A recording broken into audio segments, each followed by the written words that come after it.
טוב, אנחנו יושבים עכשיו בוורשה, 7 ימים אחרי ההתחלה של המסע, מסע שורשים שלך ושל 5 ילדיך לפולין. איזה מטען נוסף אתה לוקח איתך מהמסע? ראשית, גרמתם לי אושר רב. כולכם, שחמשתכם נפגשו כאן, וזה לאחר 10 שנים שכל המשפחה נפגשה פעם אחרונה כשמלאו לי 70.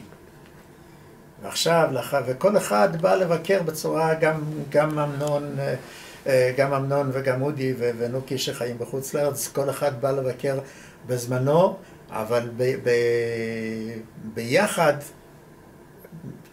כולכם נפגשתם לפני 10 שנים, ובכך באמת גרמתם לי אושר רב, ובייחוד בנסיעה הזאת.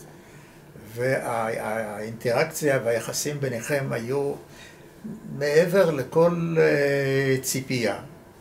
כרגיל, בכל משפחה יש מתחים כאלה ואחרים, בייחוד בין אחים שחיים במרחקים כאלה גדולים, ולא תמיד רואים עין בעין את הדברים, אבל המסע הזה, האינטראקציה הייתה יוצאת מהכלל ביניכם, וגם בזה גרמתם לי אושר רב. לגבי השורשים, בעצם שיא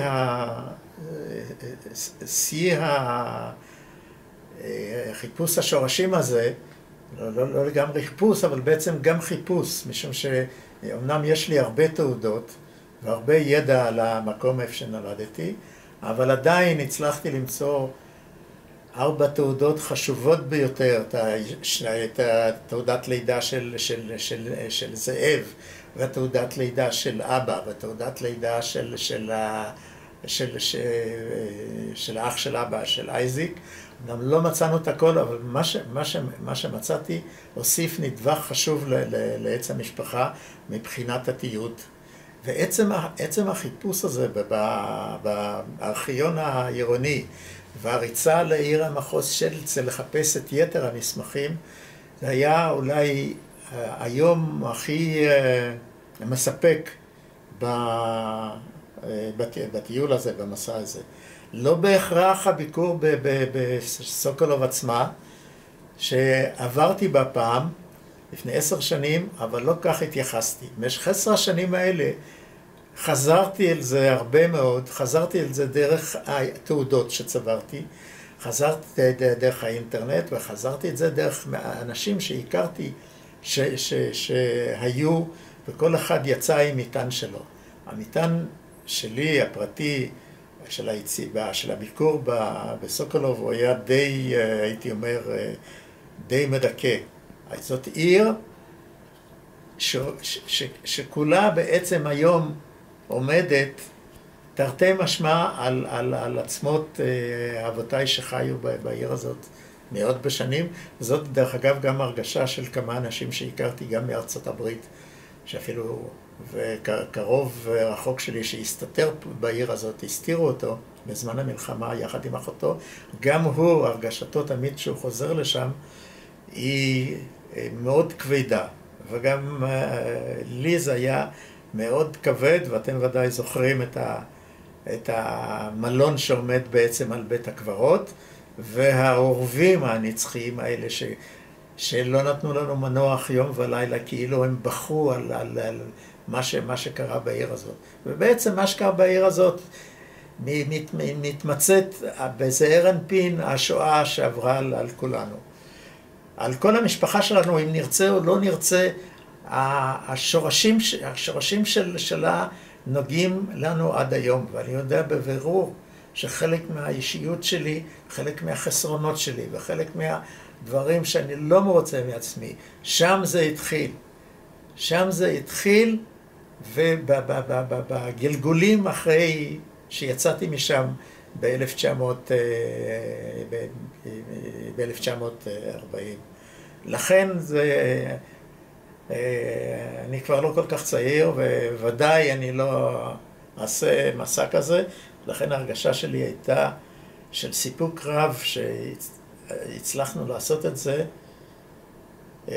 עכשיו, דווקא עכשיו, כי אני לא בטוח שתקרה לנו הזדמנות כזאת של תיאום כזה ואחר שכולנו נתאסף ביחד. מה הרגע הכי, אולי שאתה יכול לתמצת ברגע אחד מהשבעה ימים האלה, שהשאיר בך חותם? בית הקברות ההרוס בסוקולוב, ועם האורבים שצורכים עליו, ואנשים פולנים שדורכים שם כמו בפארק. האם בעקבות המסע הזה יש לך איזשהו מסר לדור הצעיר, נכדים, נין, עוד מעט ידע, בטח יבין, שלא העברת מסר שלא העברת לאורך השנים? שזאת בהחלט לא קלישאה להכיר את העבר של אבותיך, כי דע מאין באת, וזה חשוב. ואני רוצה שתדעו מאין באתם. לא מגאווה, אבל בכלל שתדעו מבחינה היסטורית, מבחינת משפחתית, מאין באתם, מאין זה התחיל. אנחנו בקומה 32, מביטים על ורשה. מה אתה מרגיש למקום הזה? בכלל, יש לי קשר די מיסטי לפולין. אני מכיר הרבה את פולין החדשה, אני מכיר את ההיסטוריה שלה, אני מכיר את היחסים בין יהודים ופולנים, ואני מעריך מאוד את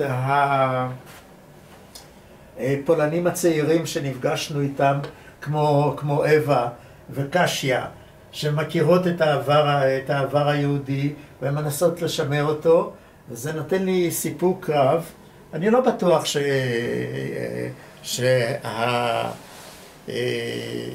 שההיסטוריה, וזה כמובן בלתי אפשרי, שמשהו יתחדש כאן מבחינה יהודית. אבל חשוב מאוד, ותמיד חשבתי שזה חשוב, שנסתכל גם בצורה אובייקטיבית גם על הפולנים, ובייחוד על הפולנים הצעירים שיצא לנו להיפגש איתם, כפי שאמרתי, גם עם קשיה וגם עם אווה שמדברת עברית נפלאה ולמדת היסטוריה יהודית, שהן רואות, והרבה בכלל, הרבה פולנים צעירים, רואים בעבר היהודי בשפת היידיש, ובתרבות הפולנית שהיא מלאה, אפילו שהם לא כאלה מבלי לדעת, שהיא מלאה בעבר שלה, מלאה בחלק גדול מאוד של התרבות היהודית, בלי שהם ירגישו ובלי שהם יודעים, ורבים מהם ודאי שלא יודעים. הם חיים בעולם אחר, בארץ אחרת, אבל יש בפולין עולם אחר, יש צעירים שמחפשים את הקשר חזרה לעם היהודי. וזה, אני חושב שזה טוב. זה טוב, ואנחנו נתקלנו בהרבה מקומות שמוכרים ספרים, לאו דווקא באושוויץ או בטרבלינקה, שמוכרים ספרים על העבר היהודי, על היהודים, כפי שהיו פה. זה מוזכר, הם לא רוצים להסתיר את זה יותר, וזה נתן לי סיפוק רב, כי אני הכרתי את זה מקריאה, והכרתי את זה מקשרים עם קשיה מזה כמה שנים, אבל כשנפגשנו בזה ממש פיזית, זה נתן לי סיפוק רב. ולמה בסוף, למה אתה הכי מתגעגע בארץ, אחרי 7 ימים לא פשוטים? לדינה. זהו. טוב, יש לה עוד איזה משהו... ולנכדים, אתם הייתם איתנו כאן. אבל דינה הייתה איתי